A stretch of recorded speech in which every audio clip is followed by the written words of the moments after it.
Ah, por cierto, esperamos vuestras peticiones de temas para los videos. Dejadlos abajo en comentarios. A ver, vamos a meternos de lleno en una de esas preguntas que siempre aparecen en los debates de geopolítica. ¿Podría Marruecos invadir España? En este análisis vamos a dejar los titulares a un lado para encontrar una respuesta clara, basada en datos reales. Y la verdad es que es una pregunta que despierta muchísima curiosidad y con toda la razón del mundo.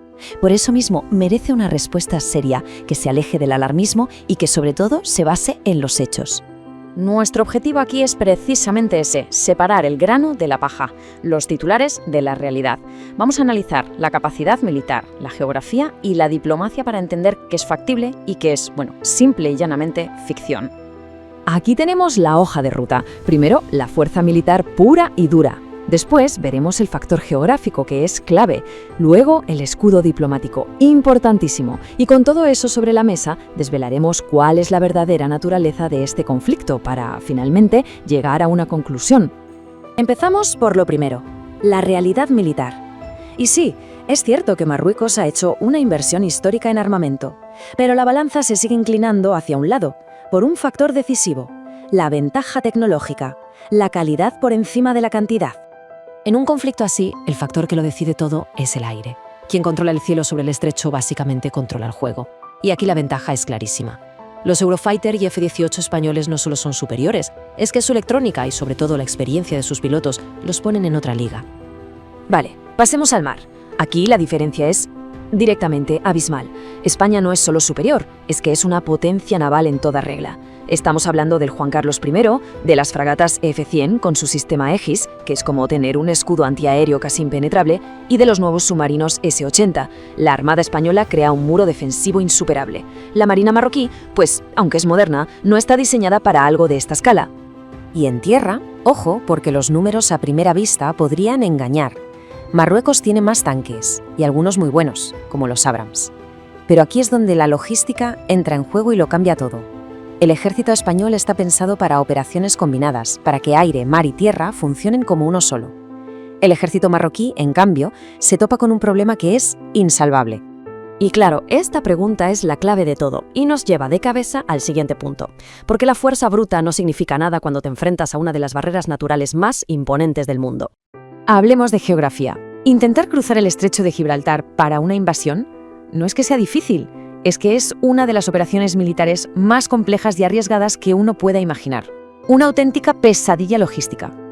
Vamos a imaginar el escenario por un momento. Cualquier preparativo a gran escala sería detectado por satélite semanas antes. Una flota de desembarco en el estrecho sería literalmente una diana flotante para misiles y submarinos. E incluso un ataque por tierra a Ceuta y Melilla chocaría con algunas de las unidades más curtidas del ejército, como la Legión o los regulares. El coste de un asalto así sería altísimo. Y por si las barreras militares... Perdonad la pausa en el video, recordad suscribiros y darle al like. Eso nos ayuda a seguir. Os dejo con el video. Gracias. Y geográfica no fueran suficientes, llegamos al muro definitivo, el que hace que un conflicto convencional sea, en la práctica, impensable: las alianzas internacionales. El primer pilar, claro, es la OTAN y su famoso artículo 5. Esto significa que un ataque a la península, a Canarias o a Baleares activaría una respuesta de todos los miembros, o sea, de potencias como Estados Unidos, Francia o Alemania. Esto por sí solo es un elemento disuasorio de primerísimo nivel. Pero es que hay más. El Tratado de la Unión Europea tiene su propia cláusula de defensa mutua. Un ataque a España sería un ataque a toda la Unión, y eso desencadenaría no solo ayuda militar, sino sanciones económicas absolutamente devastadoras, sanciones que podrían colapsar la economía marroquí en cuestión de semanas. Entonces, llegamos al punto crucial. Si una guerra abierta es un suicidio en lo militar, en lo logístico y en lo diplomático, ¿por qué existe esta tensión? ¿Qué es lo que busca realmente Marruecos con su estrategia? Y esto nos lleva a la madre del cordero, al verdadero campo de batalla del siglo XXI. Un campo de batalla donde no se lucha con tanques y aviones, sino en lo que los expertos llaman la zona gris. La zona gris, para que nos entendamos, es el arte de conseguir lo que quieres sin llegar a declarar una guerra. Es una confrontación constante, de baja intensidad, que busca desgastar al otro y sacar ventajas sin provocar una respuesta militar directa. Y aquí vemos cómo funciona en la práctica. Se usa la presión migratoria como una herramienta política. Se generan disputas por aguas territoriales estratégicas, como las de Canarias. Se mantiene una presión diplomática sin descanso sobre Ceuta y Melilla. El objetivo final es evidente: ir consiguiendo pequeñas victorias, concesión a concesión, sin que ninguna de ellas por sí sola justifique una guerra que se sabe perdida de antemano.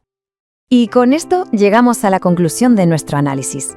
Si sumamos todos los factores, el panorama estratégico queda, la verdad, bastante claro. Así que, en resumen, una invasión militar convencional está simplemente fuera de la mesa. Las ventajas de España son insuperables. El verdadero campo de batalla es ese pulso constante en la zona gris, donde Marruecos intenta ganar terreno poco a poco, sin cruzar la línea roja que provoque una guerra que sabe que no puede ganar.